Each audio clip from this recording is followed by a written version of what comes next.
جلوائے جانا جلوائے جانا جلوائے جانا جلوائے جانا مولایا صلی وسلم دائما ابدا علی حبیبک خیر خلق کلہم مولایا صلی وسلم دائما ابدا۔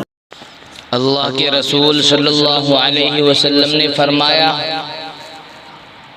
کوئی بلا اور مصیبت اور بیماری صدقے کو پھلانگ کر نہیں پہنچ سکتی، یعنی صدقہ وہ طاقت اور قوت ہے کہ ہر بلا اور مصیبت اس تک پہنچ کر رک جاتی ہے، صدقہ دینے والے انسان تک نہیں پہنچ پاتی۔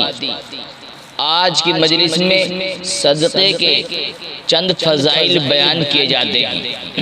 نمبر 1، صدقہ اللہ پاک کے غضب اور غصے کو بجھاتا ہے۔ نمبر 2، صدقہ جنت کا ایک دروازہ ہے۔ نمبر 3، صدقہ قبر کی گرمی کو ٹھنڈا کرتا ہے۔ نمبر 4، صدقہ گناہوں کی معافی اور کفارے کا ذریعہ ہے۔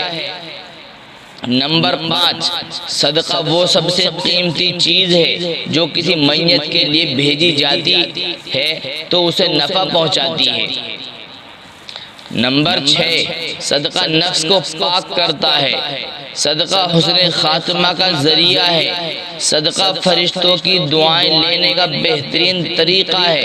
صدقے سے دعائیں قبول ہوتی ہیں۔ صدقے سے دنیا کی مصیبتوں کے 70 دروازے بند ہو جاتے ہیں۔ صدقے سے عمر اور رزق میں برکت ہوتی ہے۔ صدقہ بیماریوں کا علاج اور شفا ہے۔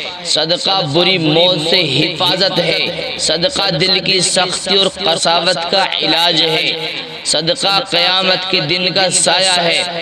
صدقہ سے انسان کے گناہ سے جو آگ پیدا ہوتی ہے، صدقہ اسے بجھا دیتا ہے۔ یہ آگ نہ بجھے تو خود گناہگار کو جلا ڈالتی ہے۔ صدقہ بلاؤں کو اور مصیبتوں کو دور کرتا ہے۔ اپنا محبوب مال خرچ کرنا ہی نیکی کی اصل بنیاد ہے، یعنی صدقے سے انسان کو یہ بنیاد عطا ہوتی ہے۔ صدقہ ہی وہ مال ہے جو انسان کے لیے محفوظ رہتا ہے، باقی سب ضائع ہو جاتا ہے۔ صدقہ کرنے والے کا اجر بڑھتا رہتا ہے۔ مثلا ایک کھجور اللہ کے راستے میں دیا تو اللہ تعالیٰ اجر بڑھا کر اسے احد پہاڑ کے برابر بنا دیتے ہیں۔